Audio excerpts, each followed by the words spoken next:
Hi guys, and welcome back on GSM-ABC YouTube channel, and in this video I will show you the best settings for all of you gamer heads that are using the Samsung Galaxy A36.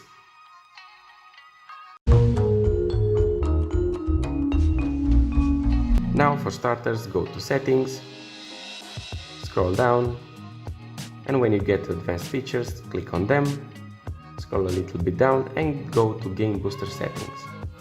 Now you have game optimization. If you wanted more performance, click on it. You have the option to change the refresh rate, click here and you can choose 120 Hz.